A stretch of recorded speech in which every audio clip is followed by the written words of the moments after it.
Jerry, and Charlie, and what Morty. it's like, It's and what it's like to live on a sailboat. Now, first we want to introduce ourselves really fast. For those of you who might be new, we're Maddie and Herbie, and live on sailing vessel Wisdom, which is a Morgan 45. Sorry for the connection issues. That might continue to happen. We are in a place that doesn't have great internet. Which is ironic because we're in Charleston. I know. So we are in Charleston, South Carolina. We're very happy to be here.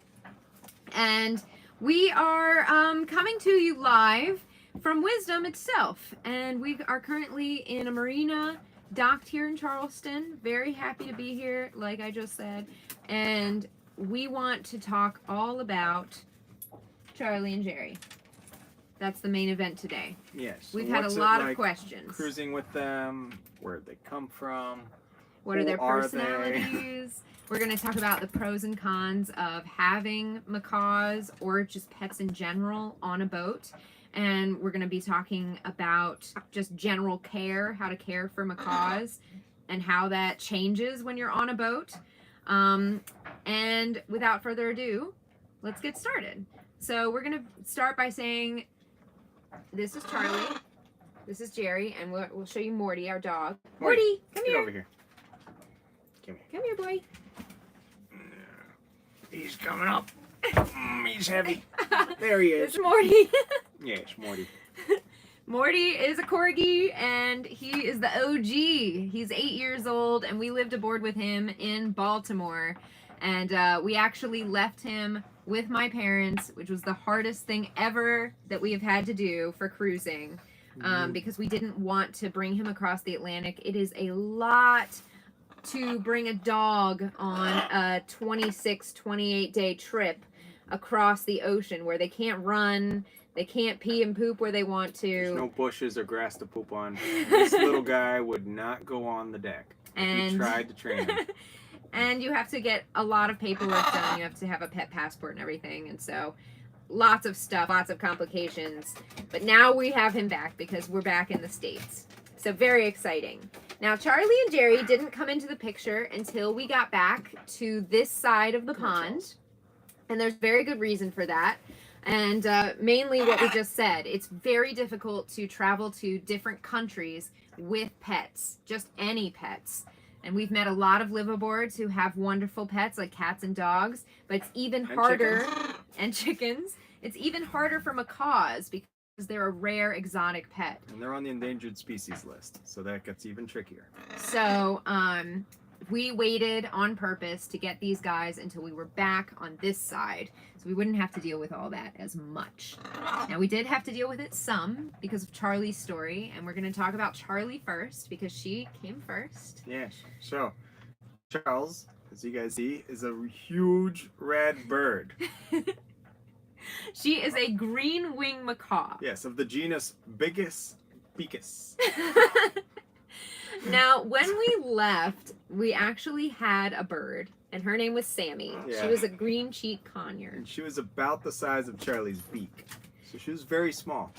Hi, Charles. You can see her in our very, very early embarrassing videos. Hi, yes. Now, when she died, yeah. we had to address the fact that Herbie has always had the dream of having a macaw.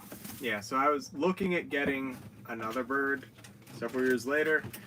Mostly during lockdown, I was like, I'm gonna look at carrots and stuff. And so we did a lot of research, and a lot of people, what they'll do is they'll get kind of an interim parrot. They'll start really small, and then they'll get like a medium-sized parrot, and then they'll go to macaw. Now, there's a problem with that because we're in our 30s, and macaws have a lifespan of between 60 and 100 years. And there are macaws that have lived less and macaws that have lived more. And so the problem was if we got an interim parrot that lived maybe 40 years, 30 years, by the time we were ready to get a macaw, we would be old. 60. So by that time, you have to start thinking about how much will my macaw outlive me, and is that fair to the macaw? So we decided to just jump in and start looking for macaws as soon as Sam passed away. Yeah. So, well, I had Sammy. She was a green cheek conure, and they always said that that bird, like that species, is a macaw in a tiny, tiny bird's body. And then I started looking like, okay, which macaw? And it turns out it's the green-winged macaw. There are so many species of macaws, and these guys, as you can see, are two different species. And very different personalities. So I did a lot of research, and I went from a tiny bird to the second largest parrot in the world. It's huge. Charlie's almost 3 pounds in weight. And Charlie's actually a small version of her species. She's small for, I was about to say she's small for her size. Yeah. She's small for a green-winged macaw. Now, we started looking for her even when we were in Portugal. Back in Portugal, yeah. And we finally found her in Suriname, South America. Yep. Now, so Charlie, yes, we got her at a pet shop, but she was in sad shape. Very, very sad conditions. So yes, we got her as a rescue from a pet shop because it was. We say we rescued her because she was actually dying when we so- got her. She was extremely emaciated. She had a lot of parasites and health problems. It was Mostly not due good. to the conditions that the pet shop had. It was really not a great place, and so we kind of looked at each other. We were like, This bird's gonna die. Let's get her out of we here. could save her, or we could try. Yeah, we could try. And honestly, the odds were not very good, but we fell in love with her on the spot, and we decided to make a go of it. Now, they told us that she was a boy, so we named her Charlie. Mm-hmm. We still call her Charles. Yep, 'cause she is a Charles. And when we got her, it was a lot of just like nursing her back to health. And Yeah, she almost died on us a couple times. Like she'd just get exhausted and just drop. It was a thing. But we got her spruced back. The paperwork to get her into the States was absolutely insane. So we had to get her from Suriname to the US. So we went to the Caribbean. We went to the USVI. That was our first stop in the Caribbean. And we did all the paperwork and everything. It was mostly online. And we did the vet checks and everything was in order. It took a long time, but luckily we were in Suriname for about a month.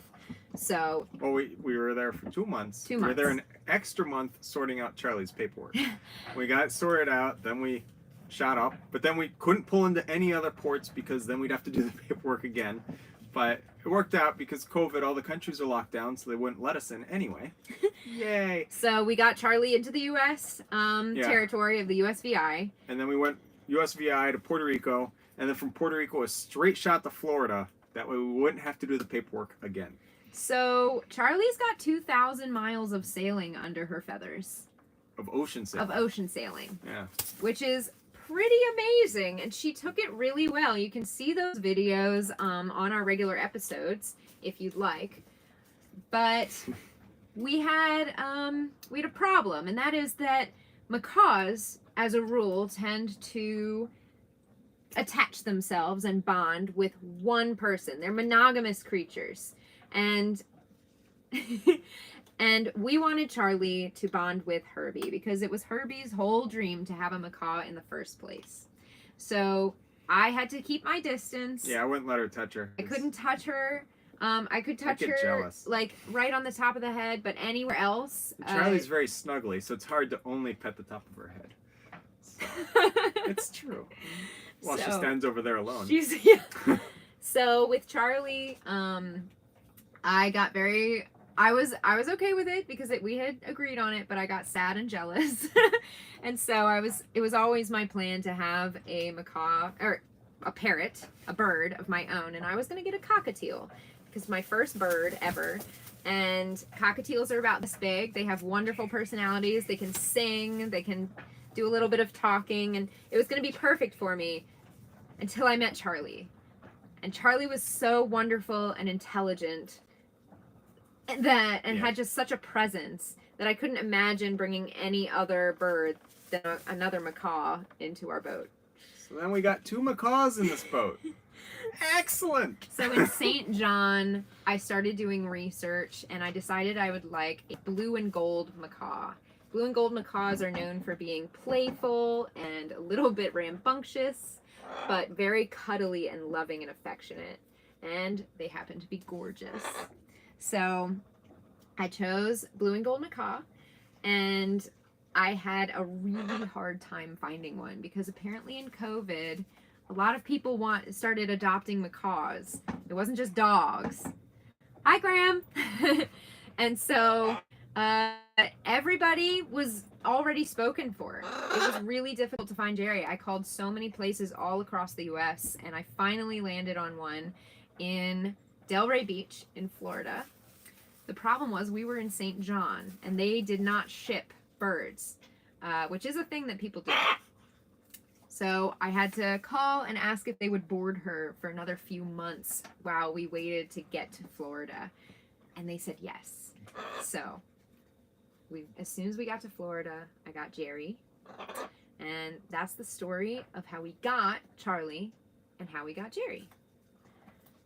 So I've been seeing some people talking a little bit, and I'd like to address that. But yes, one of the questions was, who was the bird person first? It was me. That would be Herbie. The crazy weirdo. Herbie grew up in Puerto Rico, and in Puerto Rico where he grew up, it was quite normal to have birds. When I grew up, because when we went back to Puerto Rico, walking around with Charlie, I was like, oh my God, I haven't seen a parrot in so long. I'm like, what do you mean? So that was a difference. Jerry, come here. Why don't you go? Charles, come here. Come on. So, yeah, Herbie was the bird person. He was the crazy guy with the birds. Birds, boat. And when you see me kind of come in and do this, it's because I'm reading your comments and questions. And guys, do feel free to ask questions. And also hit the like button. Yes. And we'll try to respond to them. If we don't get to it or we miss your question, just ask it again, and hopefully we'll get to it. Yeah. All right, so other things about birds, their personalities. Charlie was exceedingly chill when we got her, and it was probably because she was exceedingly ill.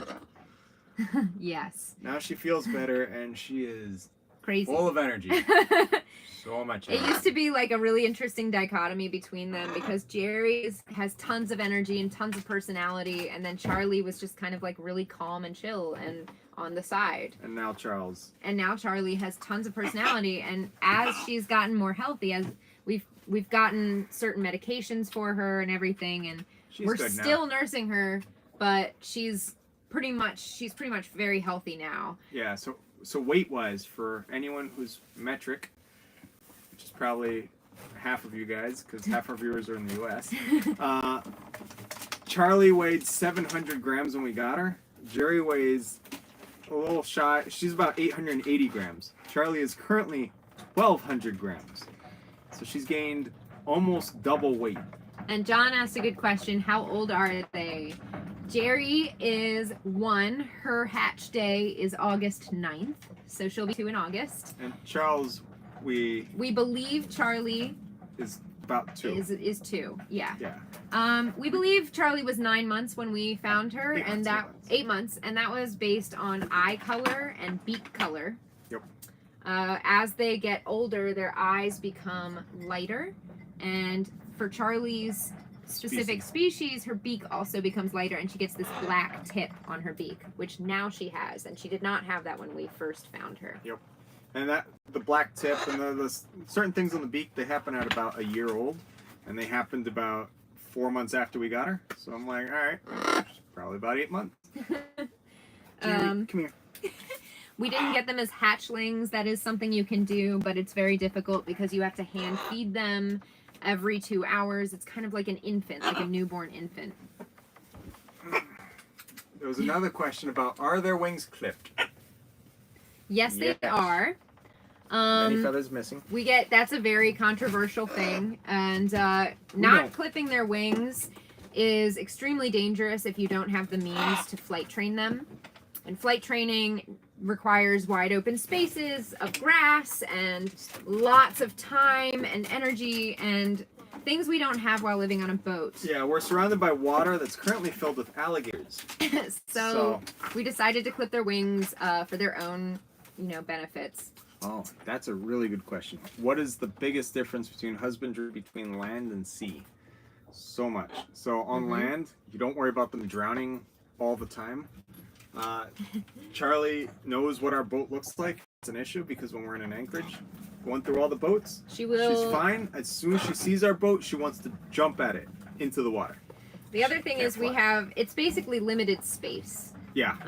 We don't have a lot of people who raise birds in a house have a whole dedicated room for their birds or a giant enclosure, and we can't have that. Yep. So, So they don't have a cage. They have no cage, no enclosure. They're free range. Well, it's the enclosure is boat. the entire boat with us. Yeah.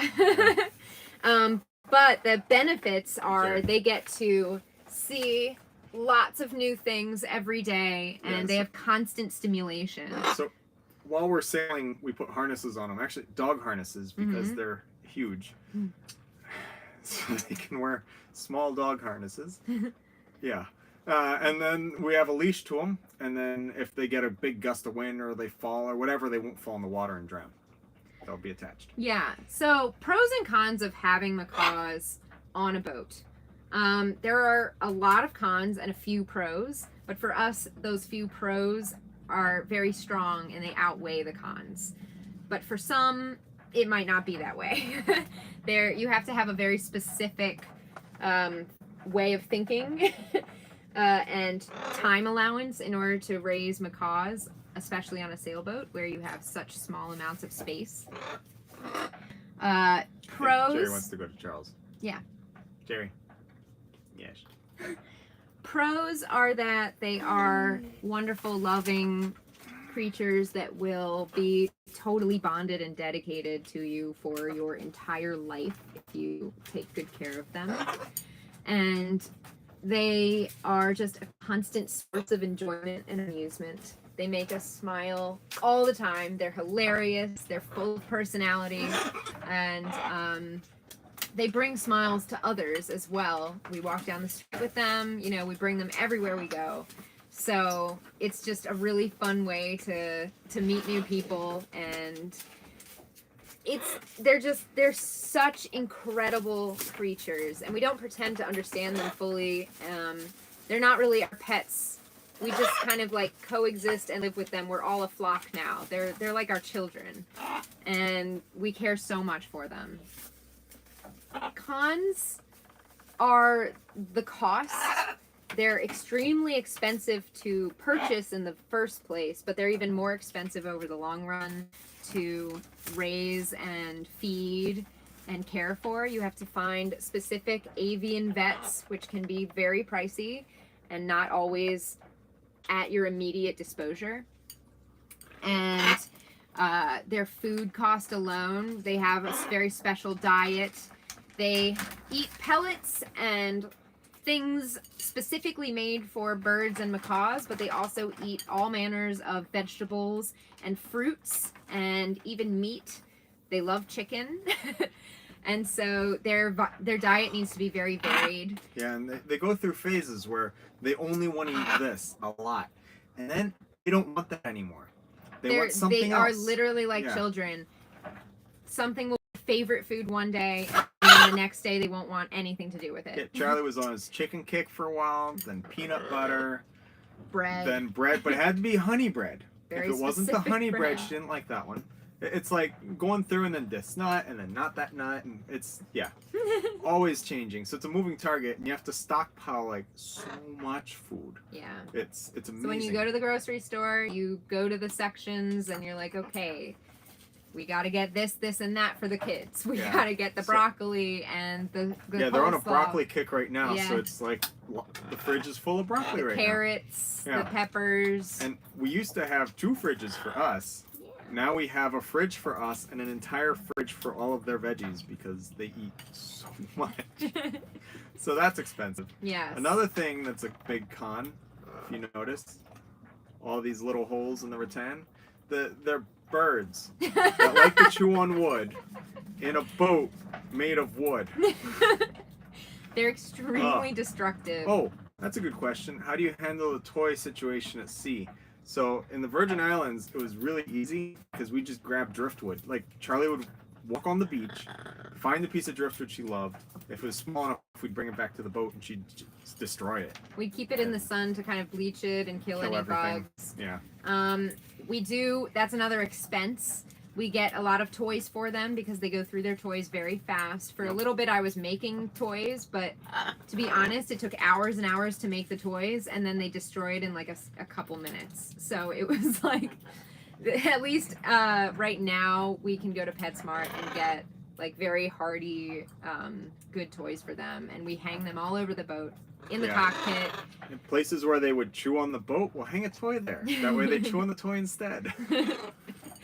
And unfortunately, these toys can range from $20 to $50. Yeah. And they are literally, you're just buying something to be destroyed. Now, when we're back in the state, like back with our parents and stuff, I have some woodworking tools, and there we use a bandsaw and just chop up some wood, string it together. Yes. And make our own toys for a heck of a lot less, but I don't have a bandsaw in this boat. A little size issue. Luckily, these toys do last a pretty long time. And part of that is because we supplement them with other things. Yes. And lots of toilet paper rolls. Yep. Lots of paper towel rolls. Just paper towel itself. That's a delicious toy. They'll just stand on it and shred it apart. Any kind of boxes, like cereal boxes, things like that, they love to play with. So we get very creative. Yep. And we know what they like, and they know what they like. So they just kind of pick it up, and we're like, oh, you want that? It's all yours. Yep. Enjoy. But destruction, they have definitely left their mark on this boat. Not just the rattan that you see behind us. They've completely whittled away some of the wood in our galley. Yeah, so a lot of this, thankfully, if it's like polished sanding smooth, they don't chew it and take chunks out instantly. So wherever they chew, I have to run with sandpaper and like round it off and make it smooth so that way they don't think that's something to chew again. But yeah, it's constant behind them. Yep, you have to be on them all the time. I'm editing videos. Herbie, my job is literally has to just be with the birds. Yeah, like my full job is make the birds not eat the boat. Because I can't do anything else because they'll eat the boat. Bye, living simply. See ya. Thanks for being here. Yeah, so they're destructive, and you have to just remember, like, objects are objects, and these are alive, and we love these more than our objects. Yeah, and the other thing is have stuff that you can fix, and if it breaks and you can't fix whatever it was, rebuild it in a way that you can fix it again. That's my view on the birds with their destruction of the wood. They have done some expensive destruction. They've put cracks in our phones. Yes. They have, I've gone through 3 different eye pencils, and eye pencils are what I use to edit, so they're very important. Jerry has a fondness for eye pencils.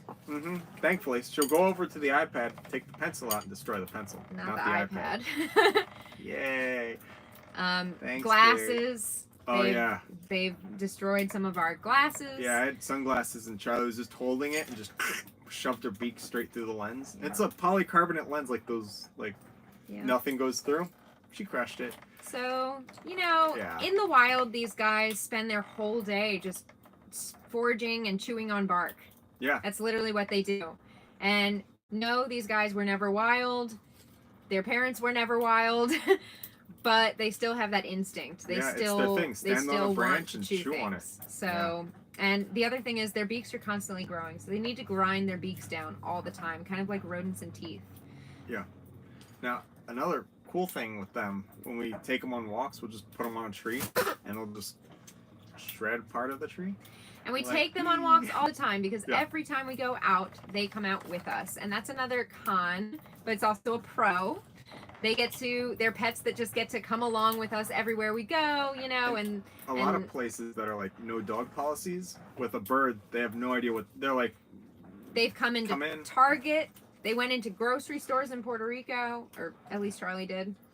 Charlie's been in a Walmart. They go all over the place. Jerry goes to the Apple store.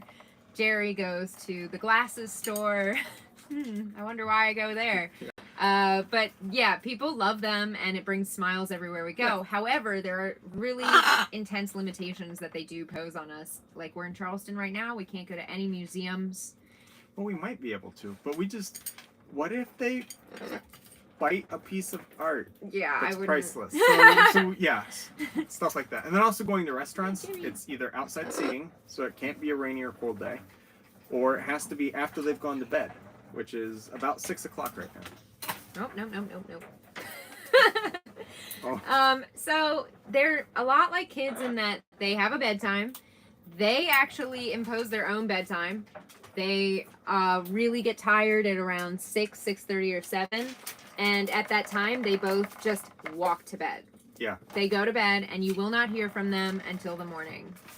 And in the morning, which is early, they will climb on your head, say hello, and give you some kisses as they peck at your hair, step on your face and stuff. So these guys, they sleep. About 12 hours. They sleep about 12 hours. They sleep in our bed, not on our bed, but like on perches that are connected to our bed. Yeah, so on the headboard. Yeah. So literally in front of, like, my pillow and my head, and then Charlie. Yeah, they sleep right there with us. There are a lot of things you have to really watch out for with all birds. We had to completely get rid of all of our non-stick products. So like Teflon pans or any like non-stick bread. Scented candles. Yeah. Just everything. Anything Teflon or like scented with chemicals. All the modern will kill conveniences them. of life. So we can't have any like air fresheners. We can't use things like Lysol or like cleaning products. We use Dawn for everything. And which is fine because it's biodegradable. And it really, I can't wear perfume, not that I ever have. But you have to be really aware all the time of what you're doing and what could kill them because they are yes, they live a really long time, but they're extremely fragile. Yeah, Jerry, there's Charlie. Here's Charles. Hi, Charles. Over here. Other side. Other side, Charles. What does an average day look like for the birds while at sea? Oh, that's nice. That's a great question. So basically, it depends on how cold it is. If it's chilly, we'll put their coats on. They have little hoodies that they wear because they can't be in temperatures lower than 65 degrees. Yeah. So they got their hoodies, and they wear their hoodies, and we put a leash through the hoodie. Or if it's hot out, we just have harnesses on them, and we put a little leash through the harness, and we clip them to the boat. So they are outside in the cockpit with us. They like to be on binnacle. Yep. Or on the sea hood. And they like to face the wind while we're sailing. So Charlie was actually a little wind instrument while we're in the ocean. Yes. Because when we tack or jibe or whatever, she'd just turn. It's like, oh, that's the wind. Thank you, Charles. They basically, when they're together, they'll spend some time playing. But normally when we're actually underway, there's so much to look at and see and experience that they just hang out. They just look around and they're Enjoy really the chill. sights. Yeah. It's great while we're going. So the ocean's good. And also the ICW. They enjoy looking at all the houses. Do they know their names? Yes. Yes, they do. So if they know a lot of words. Yeah. So if we put our hand up at both of them, they'll just stare at you. And then you're like, Charles, and then Charlie hops on, and then you're like, Jerry, and then Jerry steps up, and then you can walk away. And when one of them's doing something bad, you can kind of yell their name, and the other one won't be phased at all. But the one who you yelled at will stop and look really guilty. Charles, how you doing? Oh, as for poop, we have them, I'm gonna say mostly trained. Mostly trained. So they do poop on command. They have a word, and that is POOPY. And when we say that word, they go. Yep. They poop about once every half hour or 15 minutes, depending. And Charlie has a huge one in the morning. Yeah. She holds it all night. So I just outside, hold her over the side of the boat, tell her to go. And I think she going to bed? No, it's way too early. it's a lot. I mean, they poop a lot. Yeah. So what we It looks like a pelican took a dump. What we do in the boat is they're pretty much trained not to poop in certain places. They have a kind of station at our galley. And they poop there. And they poop there. So that's where they eat. That's where they poop. Underneath the galley, we have this kind of sticky plastic. Yeah, it's the carpet plastic protector stuff. And we put that down and we change it out like monthly-ish. Monthly. When it gets really nasty, or if I need a project where I have to pull up the floor, Yeah. it comes up. We clean it every night, and we Yep. have a shop vac that we use every night to get rid of their, because they drop a lot of food while they're eating. So much food. So we get rid of their seeds and everything, seed pods through the Shop vac. the shop vac. Yeah. And they're hanging out right now at their food station. They're hungry for dinner. So Yeah, and then when I built the galley in the Azores, I have these cutting boards that drop into the sink. And my idea when I made it was, oh, this would be great. You can cook, and then any like vegetable bits that you trim off, you can just drop into the sink. Well, it turned out that now the cutting boards hold their food, and then most of the food falls in the sink. So at the end of the day, we just scoop the sink out and feed the fish. Somebody asked, Brady Outdoors asked if they have issues going into different countries. We did talk a little bit about this in the beginning of this video, but I'll just reinstate it a little bit. Yes, it's very difficult to get them into different countries, which is why we got them now. We have traveled to Greece while we've had them, and we've found that it was so easy just to find a trusted boarding facility, and we board it because getting them into different countries is extremely difficult. We already did that with Charlie, and we don't want to do it again. That being said, we're going to have to really do that paperwork a lot because we do plan on continuing our travels. And they're coming. And they are coming with us. Yep. So as of right now, we're in the States. We don't have to worry about it too much, but that's going to be a future challenge that we will have to face. And it's not easy. Lots of vet visits, lots of paperwork, mostly to get them back into the States. Yeah. A lot of countries, they don't care when you come in. The U.S., when you bring a bird in. Even if it's already like chipped and everything, which they are, it's really hard to bring birds back into the U.S. Yeah. And there was another good question of, do birds have like vaccine mandates, like for your dog that needs a rabies shot every so often? And some countries want a rabies shot yesterday anyway, and you're just going to be stabbing your dog with a whole bunch of vaccines for no reason. Birds don't have any vaccines, so they're like not a common pet, so therefore they just don't really know what to do with them. You don't need a vaccine for the bird, but you do need checked off that they've been checked recently for various diseases. Yeah. So. Blood test and poop test. Yeah. Yeah, you do need that. So there's a lot of like health forms that you have to fill out. Yep. And the issue when you're coming back into the U.S., trying to find a vet in countries that don't really do veterinary care, that is tricky. Mm-hmm. So yeah, you get your paperwork to go there, and then you gotta get your paperwork to come back. And yeah. So how is Morty with the birds?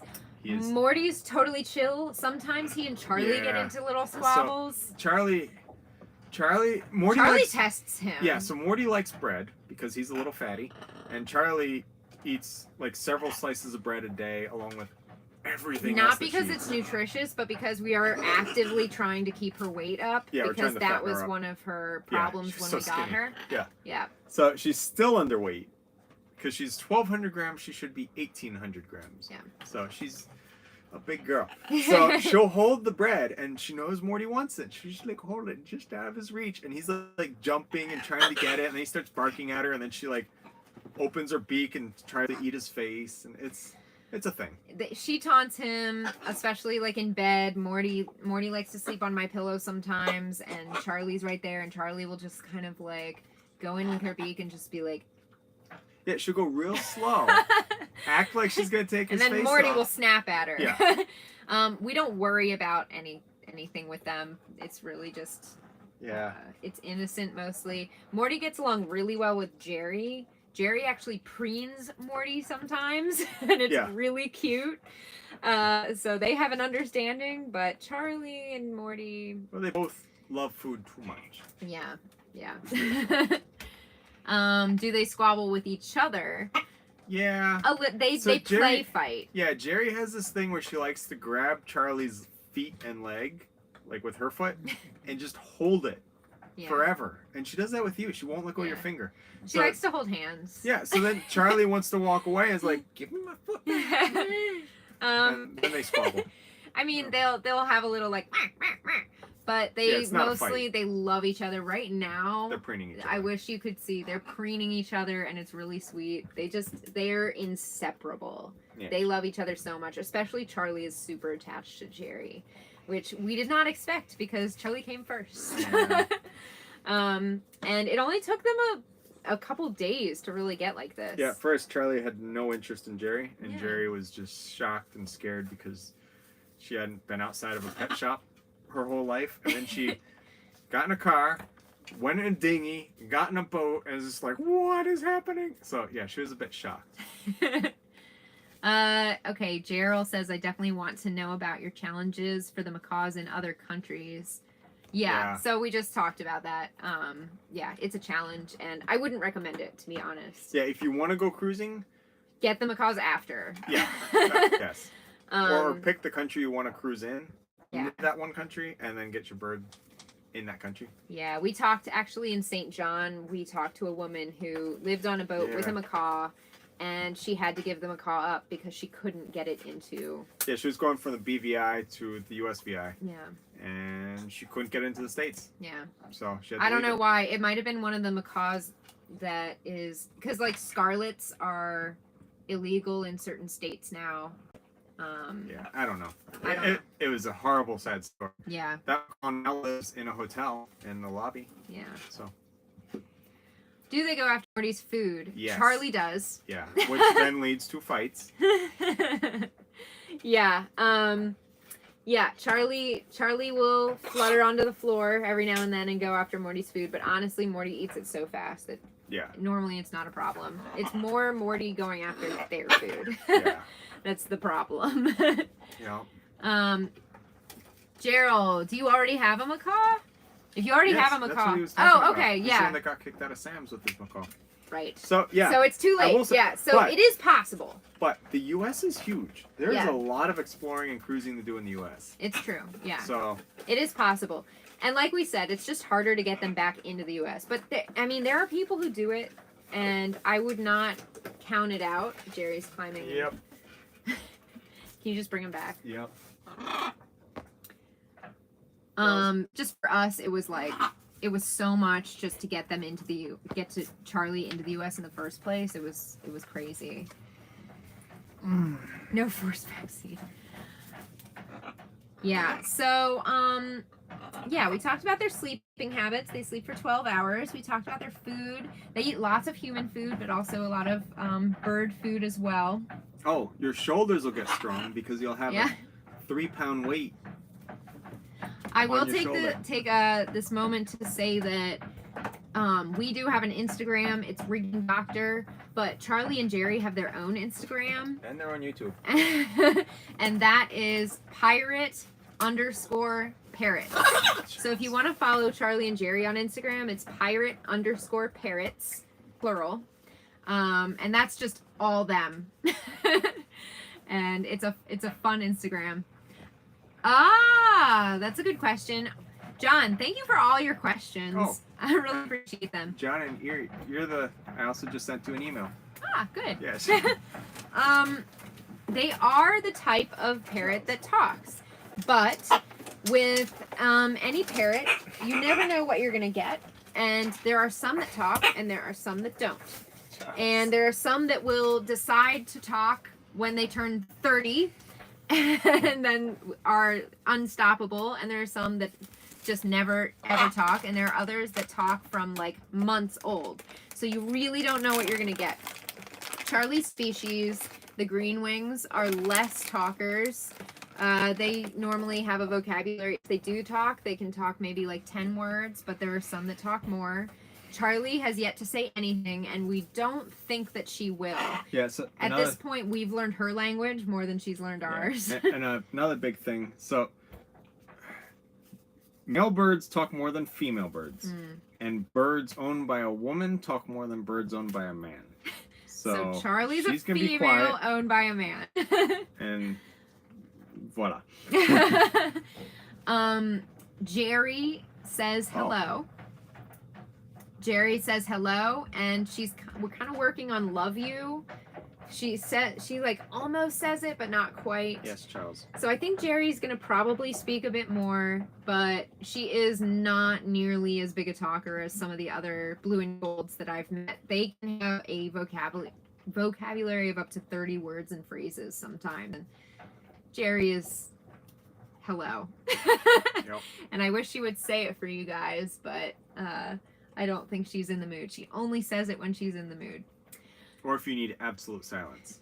One other thing about them is that they shower on regular occasions. Yes. And they like different showering setups. And they like different showers. So Charlie, we could not get her to shower. She hates showers. But Oh. if it rains, Yeah, she gets all She floofy. goes- She goes outside in the cockpit and dances in the rain. And gets drenched. But if you bring her inside to the shower and like hold the shower head on her, she's just like, ugh. whereas if I even say the word shower normally, Jerry will go get really excited, run to the shower, and Wait for Maddie to wait go. for me to wait for me to turn it on, and she just gets nuts. She goes flappy. They need regular showers. They do have this oil gland that they use. Jerry's using it right now. It's kind of near their butt, and you'll see them kind of dip into their oil gland and then rub their beak on a lot of different feathers like she is right now. And so what she's doing is actually oiling her feathers, and it helps for feather health, and it also helps them dry off when they take their showers. Ah, yeah. Kitchen sinks sink. can be a great bathtub if that's the kind of shower that they like. My last parrot, she liked showering in cereal bowls. Yeah. Yep. So that's how it had to be. Do they get seasick sometimes? No, they don't. Well, we don't think so. But I don't know, but Charlie has been not happy. yeah. I think if Charlie were rough to weather. get seasick, we would have known. Yeah. They're so far they're very seaworthy. Maybe that's why so many pirates had parrots. Oh, it's Mike and Janice. Oh, hi, Mike and Janice. Great to see you. Yay.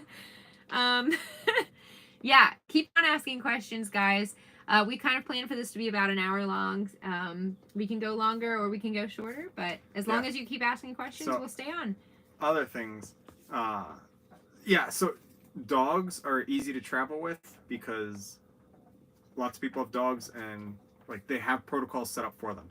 These buggers, they're on the CITES list for endangered animals, so less on the protocol. If you want to go cruising and you're like thinking of getting an animal, cats are Cats are that's great a- because they yeah. don't leave the boat. So yeah, when people check in countries, they do absolutely nothing, and when the customs agent asks, do you have any pets? They're like, we have a cat. The customs agent's like, I don't care. Because they don't leave the boat, they just stay in the boat and So they won't they're like good. spread diseases. Yeah. Where dogs, if you sell them, the dog's never coming ashore, they know you're lying. Really great question, John. Do we have to trim their claws? We do. Yeah. We have to trim their claws and their beaks. Yeah. So Actually, Charlie will probably trim her beak right now. yeah, so the claws, we can generally take care of those by having them walk on pavement. If they walk on pavement, it kind of grinds their claws down, and and it works perfectly. Charlie On likes, a couple occasions, we have had to actually take clippers and trim Yeah, their claws. Charlie Luckily, likes- they trust us a lot, so we haven't had any problems with that. Most people with macaws That's- will just take them to. Okay, but the, this is Charlie on vet. her beak with Yeah. the file. She just grinds away and does what she needs. So normally she'll do this and then she won't chew on the boat as much. Mhm. Important to say as much. Yeah. So we're working on getting Jerry to chew on the file.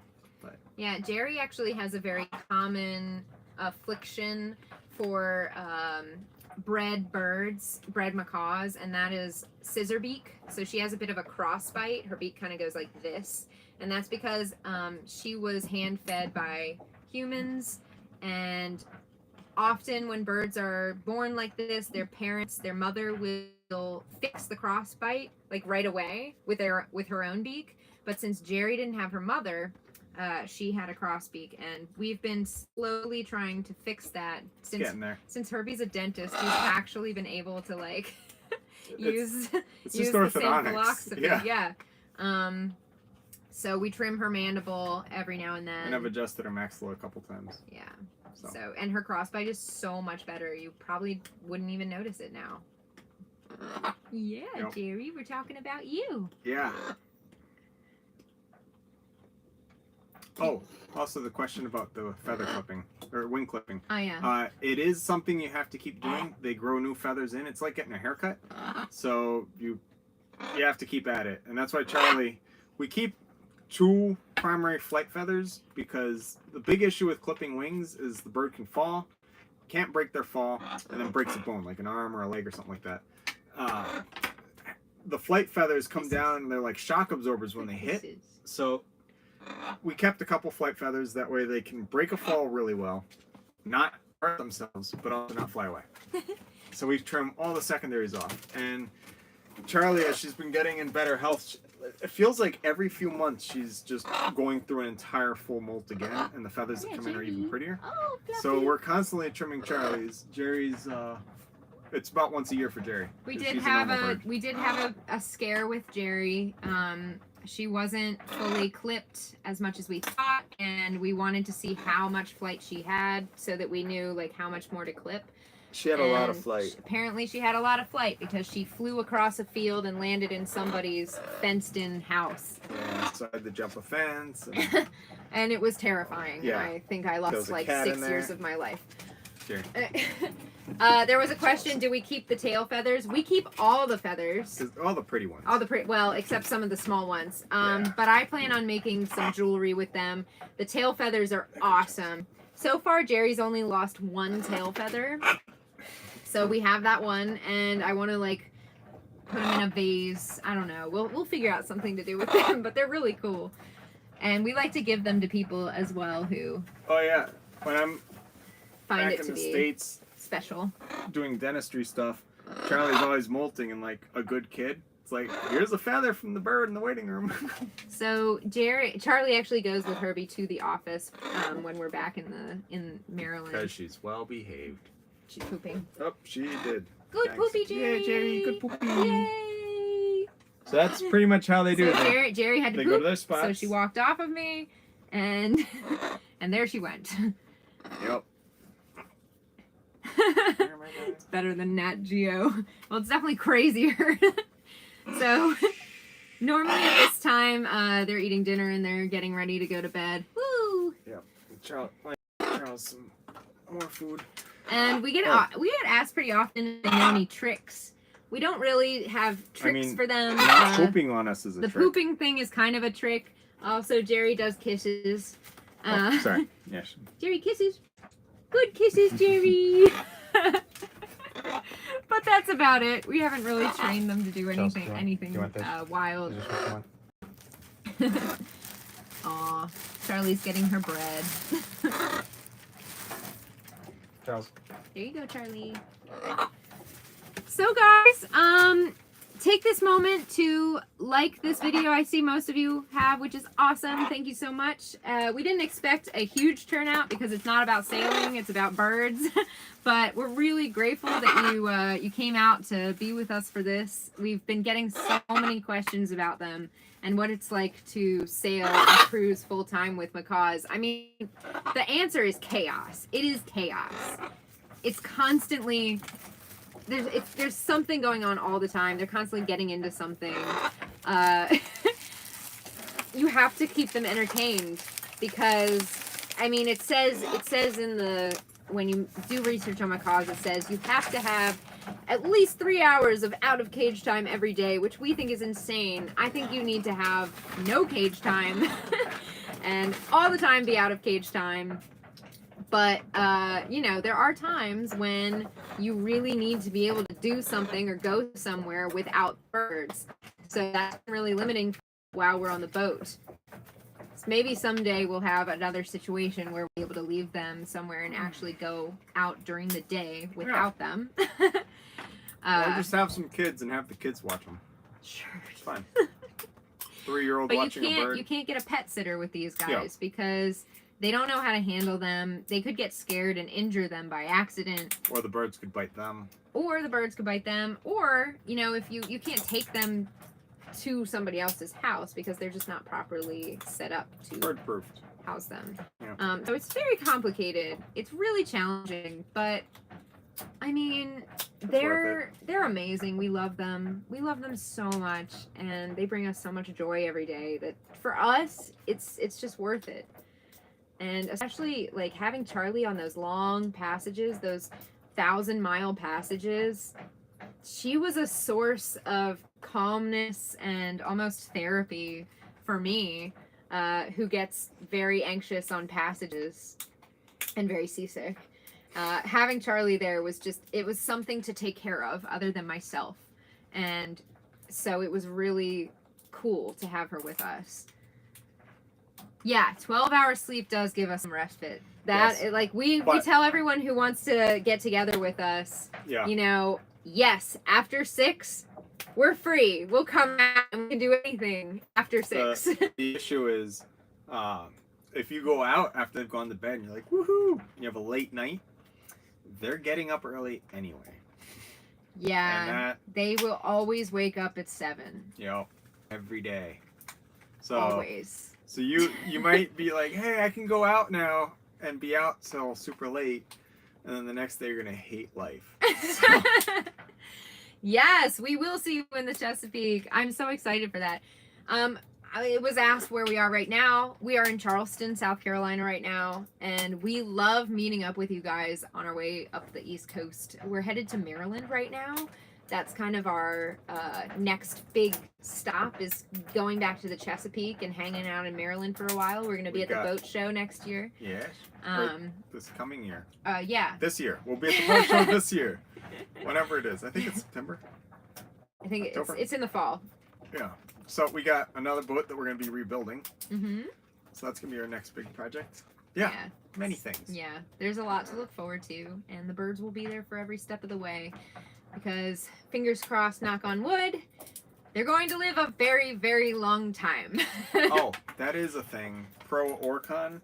Yes. If you're eating or walking around, people will just come up to you, like if you're a circus attraction, and ask questions and try to take pictures of you. Yeah, so like you're eating, you're talking with friends or whatever, and they will just come in, completely kill the conversation, and just be like, these birds. This is kind of funny. Yeah, the 3 most frequently asked questions we get, and we get these every single day. So like much. They're so frequent and multiple times a day. These are the 3 most frequent questions we get. Are they real? Yep. Is that yours? Yeah. And are they in your will? Oh, and the other one, do you know there's a bird on your shoulder? That one. And then they start laughing. I particularly get that a lot from middle-aged men. Yeah. And then they start laughing like, like, dude, No. not funny. No. Yeah. So if you ever see somebody with a bird, don't ask them any of those questions. Yeah, nice things to say to people that you see randomly with birds. Is, oh, beautiful birds, or something in passing. Yes. Questions we love to answer are, how old are they? How long have you had them? Do they talk? Things like that, you know, those are regular questions. Yeah, and like people that have actual interest in birds, not drunk people that are freaking out because they see a bird. Yeah, I mean, in a lot of ways, we're asking for the attention, and so it doesn't bother us when people come up and ask. Yeah. But the "are they real?" I just think is hilarious. Why? I mean, it's literally the most frequently asked question we get. It's just where. And are they a fake yours? bird? It's, yeah. We've That come one- up with some snarky responses to that one that maybe aren't very nice, but sometimes I say, no, I'm renting it for the day. Or it just landed here, or the hotel provides it. Yeah. The restaurant, you know, they bring it out with the hors d'oeuvres. So anyway, that is, I think, everything we came here to say. If you have any other questions, ask them in the comments. And we're very, very glad that we finally did this video. Thanks so much for being with us, and follow us for more of Charlie and Jerry's exploits. And you can, again, follow them on Instagram Or at YouTube. pirate pirate_parrots. And they do have a YouTube as well if you'd like to see their antics. Again, the YouTube is also pirate_parrots. No underscore. Oh, there's Just no pirate underscore. Oh, parrots. just pirate parrots for the YouTube. So youtube.com/pirate parrots. All one word. Yeah, that one is not nearly as edited as No. Rigging Doctor. It's literally just them here they being are funny. being funny and Yeah. doing their antics, basically. Short little videos of their antics. So check that out. And we will see you guys at our regularly scheduled episode tomorrow at 12 p.m. Eastern Standard Time, when our episodes always come out. Also known as noon. Yes. Bye, guys. Bye.